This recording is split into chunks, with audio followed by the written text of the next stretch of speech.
And welcome back to the farm.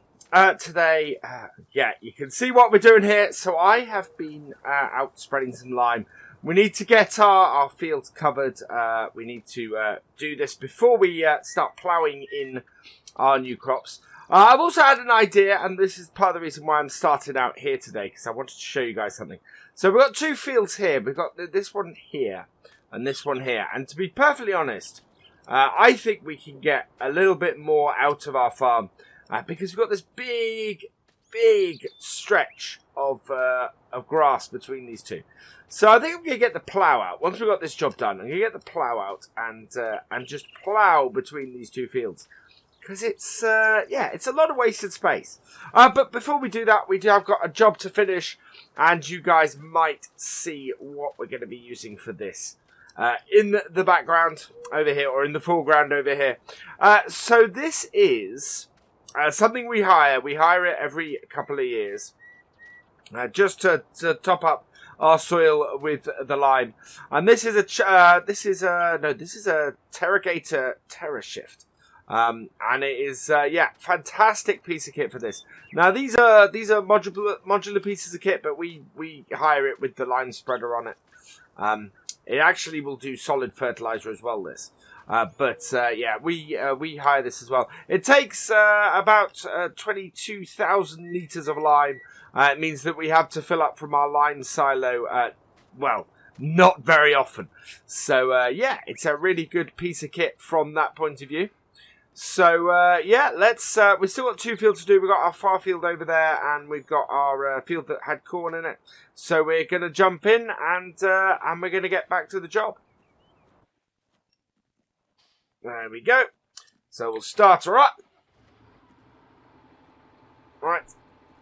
And as you can hear, she's quiet. This cab is really well soundproofed, because this thing can make quite a bit of noise. You see the size of the bit on the back of this, and this is a huge piece of kit, this. And while we got it, I just wanted to take you guys around. We do have GPS on this, so I'm going to be running a GPS course on our two fields. We'll have to set it each time. You can hear that? Yeah. It's not a very loud piece of kit, this. Or not a very loud piece of kit on the inside. Outside, it roars, this does. But yeah, it's this field here, and actually we can't see it from here, but the field over that way. So, gonna come up here, and we're just gonna line ourselves up for our GPS. So I want to get, if I can get a good line on this, then it will be good. After having used this for the last couple of days, I've actually invested in some GPS on our 7R. Because we kind of needed it, I think. There we go. You can hear that going. And we need to keep straight because we're currently setting our course. And with that done, do that. Oh, come on. I'm hoping this is going to set this time. No. Ah, why is the GPS not working? So I'm going to have to try and get this set again. Right, I think I've got my GPS track sorted out now. There we go. You can hear it clicking off. And then I want to get back onto it. So, there we are.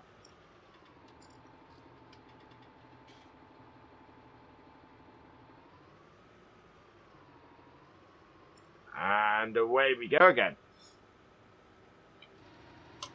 And so the guidance steering works really well. And yeah, there we go. So that is our GPS. That is now controlling how we're doing this and how we're running. It means we're going to cover the field really nicely. And for stuff like this, and for seeding in our 7R, and actually doing the ploughing in a bit as well. It's going to really help us and really make a big difference. So I need to disengage it. come round. Oh, disengage our lime spreading. Engage, like so. And then let that guide us on back onto the field. And away we go. And also, I think I'm going to get it fitted to the combine as well. So those three things, that's just gonna ease things. Obviously, our older tractors, it's a lot harder to fit it to those. And to be perfectly honest, we don't need the GPS on that. Yeah, it's quite a thing. Now I need to hit the brakes early on this because the brakes on this lime spreader are not great. But there we go, and round again. So you see, it just makes this whole job that little bit easier, and just means that we end up with a nice, good coverage on the field, not having to worry about how it's having too much overlap or anything like that. We just get the perfect coverage on the field. And 20 years ago, this kind of equipment, this kind of technology did not exist in farming. And when my dad was doing it, yeah, it was very much by eye. And there were machines this kind of size.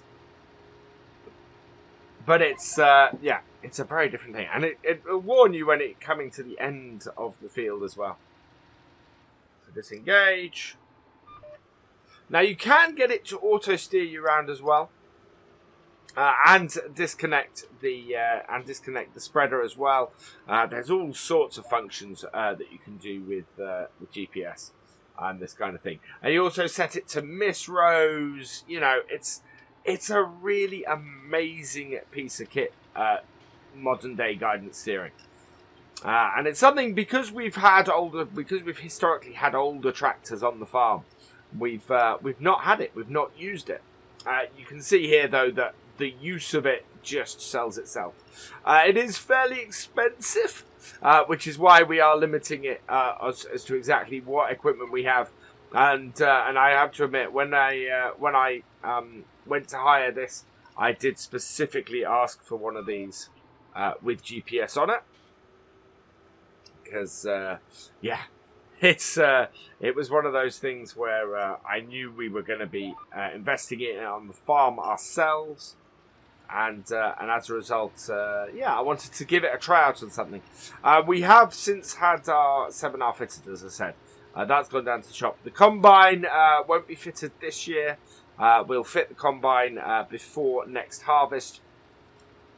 But at the moment, we don't have it fitted on our combine.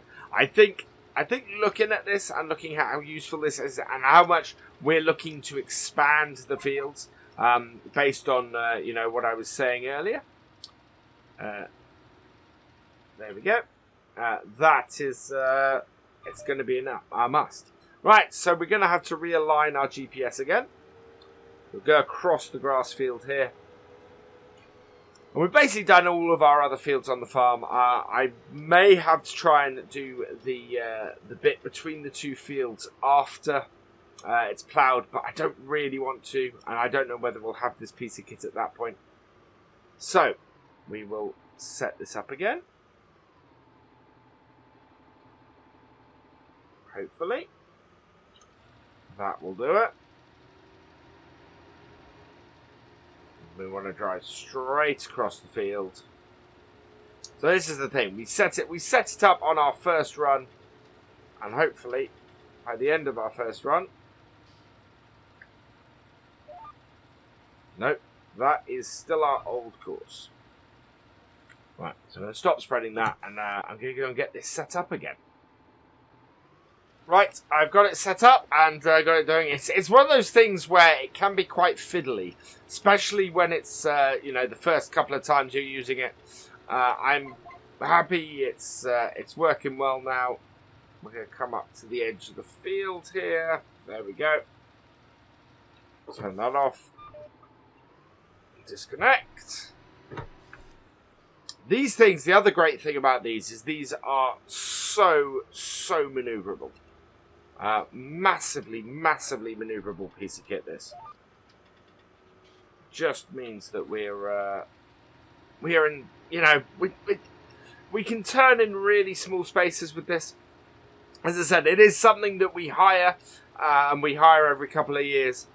But it's not. We tend to go back to the same place and go, we really want this, we really need this again.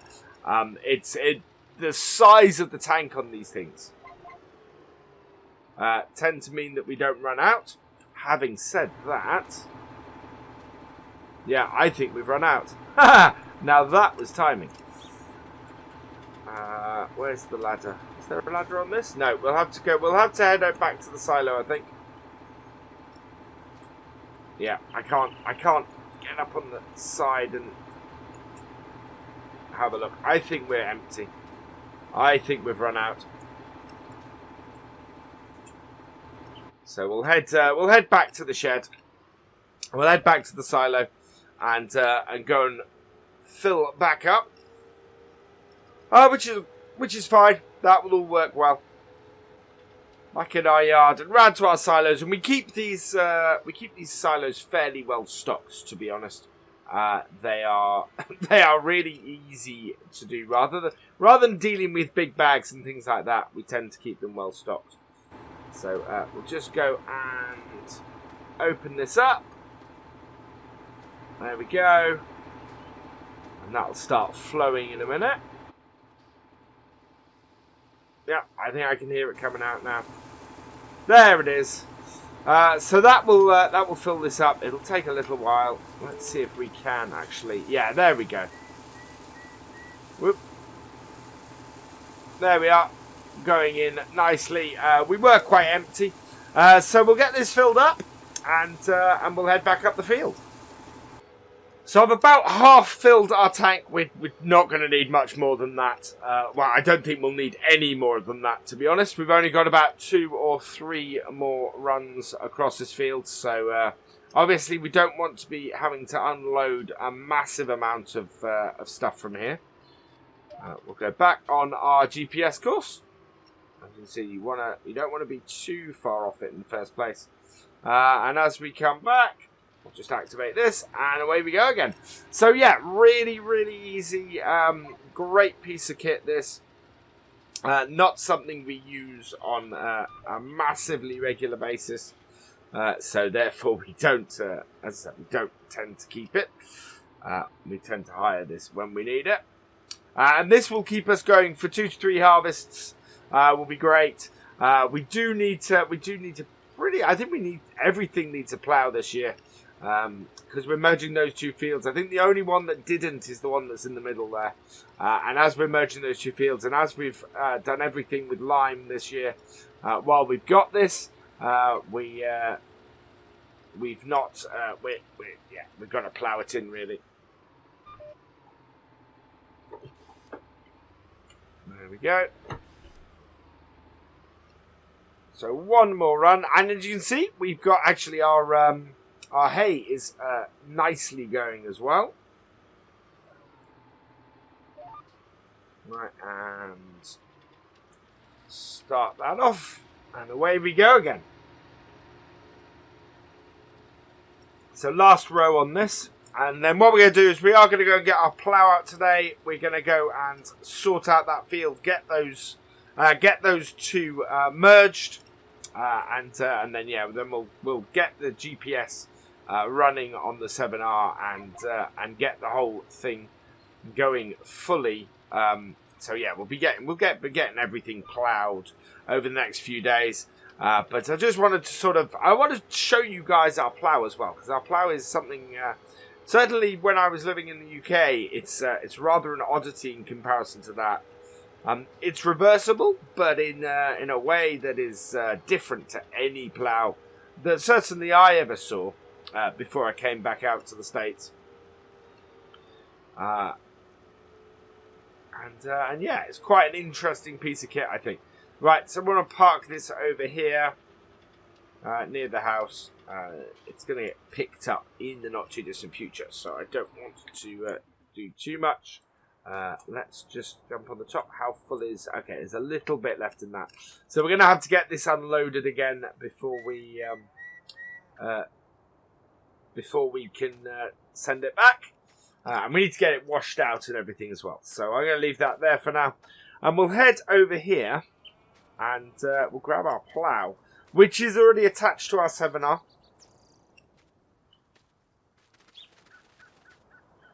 And here we go. There she is.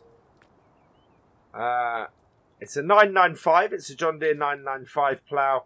And it's a square blade. So these shift to the side. And that's how it works. And it's quite an interesting bit of kit, this, I think. So let's jump in and we'll get out to the field. Okay, so I've got it out here now. And we could actually go a lot closer to our edge. But we're not going to. I want to keep the rough boundaries we've got. And so when we fold out our plow, you see we got that. And that's basically how it works. And it shifts either to the left or to the right. Which is quite cool. So I want to turn it. And we're going to get this all lined up. And we can line up based on our bit here. And yeah, so this is to me, it's just the most interesting plow. I think, as I said, I've ever seen. So we'll line up on our wheel. Down it goes. And pull it forwards. And that then just merges these two fields together. Like so. And then what we're going to do is we're going to go head over to the other corner over here and do the same. Now we want to run this at a slight angle up to the corner of the other one. Basically, it's quite a long curve on here. But I want to make it. So one of the things I like about this weight is that we've got this direction on it. So what we can do is we can actually line that up roughly to the corner of the field in the far distance.